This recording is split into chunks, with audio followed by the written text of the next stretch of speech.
안녕하세요. 내주한교회 박미나 목사입니다. 오늘도 하나님께서 주시는 말씀을 함께 나누며 우리의 삶을 돌아보고자 합니다. 오늘 말씀의 본문은 누가복음 2장 41절부터 52절까지의 말씀이고, 오늘 설교의 제목은 예수님의 정체성과 우리의 자리입니다. 예수님께서 12살 되던 해 예루살렘 성전에서 있었던 사건을 통해 우리는 예수님의 정체성과 우리의 신앙적 정체성을 깊이 묵상해 보고자 합니다. 과연 우리는 어디에 있어야 하며 누구에게 순종해야 하는 사람들일까요? 함께 말씀을 통해 답을 찾아보겠습니다.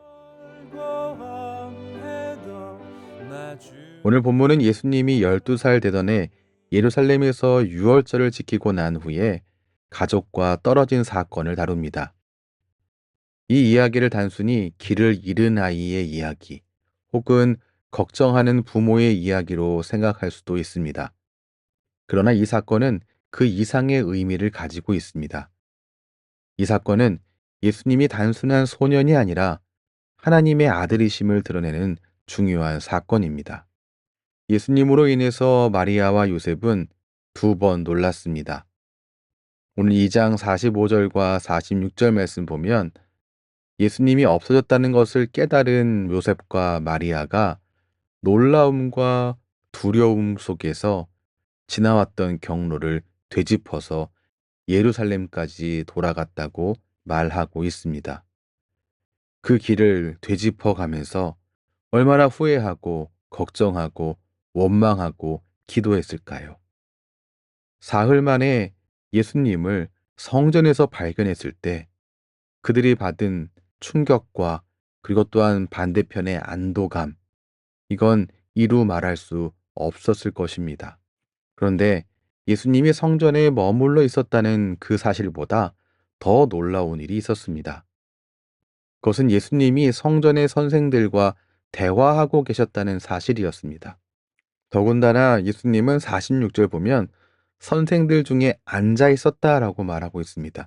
주변에 있으면서 그냥 듣고 배우고 있는 것이 아니라 그 가운데에서 질문을 던지기도 하고 대답하기도 하면서 그들과 토론하고 계셨습니다. 그리고 성전의 선생들은 예수님의 지혜와 대답에 경이로움을 느꼈다고 47절 말씀이 말씀하고 있습니다. 여기 47절 말씀에 놀랍게 여겼다에 사용한 헬라어 단어는 단순히 나이에 비해 갖고 있는 지식이 커서 놀랐다, 그런 의미가 아닙니다. 여기에 이 놀랍다라는 의미는 정신을 잃다, 혼비백산하다, 제정신이 아니다라는 뜻입니다. 이 단어가 누가복음에서 어떻게 사용되고 있는가를 찾아보면 하나님의 나타나심을 경험한 사람들이 보인 반응을 묘사할 때만 이 단어가 사용되고 있습니다. 그러니까 예수님의 이 지혜는 단순한 천재성이나 그 또래 아이들보다 뛰어나다 혹은 조숙하다, 이게 아니라 예수님이 하나님의 아들이라는 신성을 드러낸 사건이라는 것을 말해주고 있습니다. 예수님이 사흘 만에 아버지 집에서, 성전에서 발견되었던 이 모습을 조금 더 보도록 하겠습니다. 마리아는 예수님을 잃어버리고 큰 근심에 빠졌습니다. 그 마음이 예수님을 찾았을 때 그대로 묻어나고 있습니다. 48절 보면 이렇게 기록되어 있죠. 아이야, 어찌하여 우리에게 이렇게 하였느냐? 보라, 내 아버지와 내가 근심하여 너를 찾았노라. 어머니 마리아의 이 이야기에서 그 어머니가 가졌던 그 근심과 그 슬픔, 그리고 다시 보게 된 것에 대한 안도감, 그리고 또한 속상함, 이러한 이 부분이 느껴집니다. 그렇게 예수님을 잃어버리고 가졌던 그 큰 근심. 하지만 예수님은 사흘 만에 성전에서 발견되었습니다. 이 마리아가 가졌던 이 큰 근심과 사흘 만에 성전에서 다시 발견되었다라고 하는 이것, 잃어버렸다가 다시 사흘 만에 찾았다라고 하는 이 내용은 예수님의 부활을 예표하는 사건입니다. 12살 예수님을 잃어버리고 근심한 어머니의 이 모습은 예수님이 십자가에 달려 돌아가신 후 예수님을 따르던 이들이 가졌던 바로 그 마음입니다. 그 속상함, 그 근심, 그 괴로움, 그 후회들 말입니다. 그러나 거기서 끝나지 않았습니다. 12살 예수님이 사흘 뒤 성전에서 발견되었듯이 우리가 잘 알고 있듯이 죽으신 예수님이 몇 일 만에 부활하셨습니까? 사흘 만에 부활하셨죠. 그렇습니다. 12살 때 이 성전에서 일어난 이 사건, 잃었다가 다시 찾게 된 이 사건은 후에 예수님께서 부활하실 것을 암시하는 사건이기도 합니다. 극도의 긴장감이 풀리자 마리아가 했었던 말, 어찌하여 우리에게 이렇게 하였느냐라고 하는 이 말은 예수님을 향한 책망도 포함되어 있는 말씀입니다. 그런데 그때 예수님이 이렇게 말씀하셨습니다. 49절이죠. 어찌하여 나를 찾으셨나이까? 내가 내 아버지 집에 있어야 할 줄을 알지 못하셨나이까? 이 말은 제가 어디에 있어야 하는지는 어머니도 아시지 않습니까? 라고 하는 의미입니다. 여러분, 이 누가복음 2장 49절 말씀은요. 누가복음에서 기록된 예수님의 첫 번째 말씀입니다. 예수님이 직접 하신 말씀으로서 처음 기록된 말씀입니다.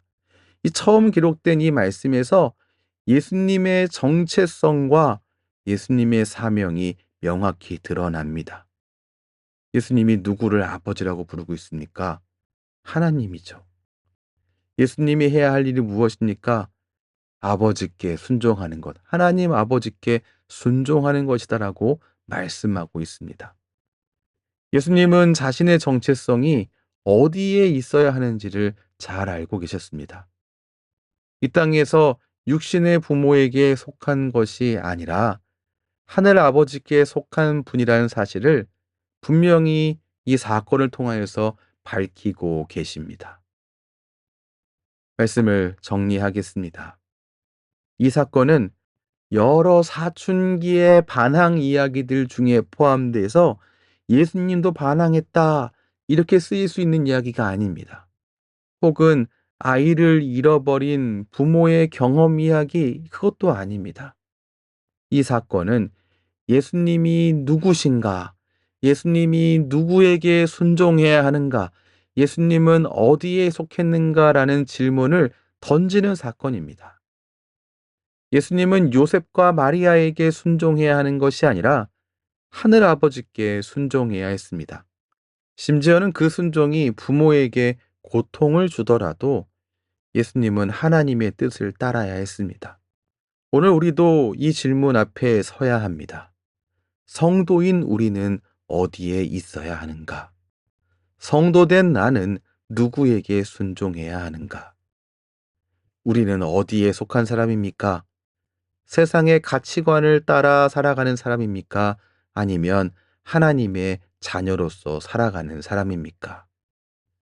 오늘 본문을 통해 우리는 예수님이 12살 때부터 이미 자신의 정체성과 사명을 인식하고 계셨다는 사실을 확인했습니다.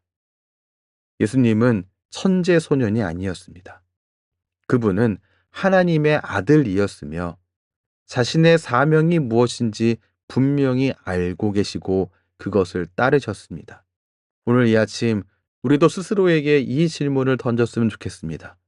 나는 어디에 있어야 하는가? 나는 누구에게 속한 사람인가? 나는 무엇을 가장 중요하게 여기는가? 부디 예수님처럼 우리 한 사람 한 사람이 하나님의 뜻을 따르는 삶을 살아가기를 다짐하며 또 소망하며 나아가시기를 주님의 이름으로 축원합니다. 기도하겠습니다. 사랑의 하나님, 오늘 말씀을 통해 예수님께서 이미 12살 때부터 자신의 정체성을 알고 아버지의 뜻에 순종하셨음을 깨닫게 하시니 감사합니다.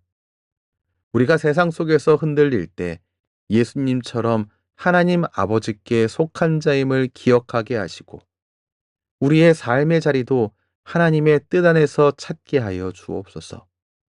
세상의 가치관과 유혹이 우리를 멀어지게 할 때에도 예수님을 본받아 하나님의 뜻을 따라가는 성숙한 신앙인이 되게 하시고 우리의 믿음이 삶에서 실천될 수 있도록 인도하여 주시옵소서.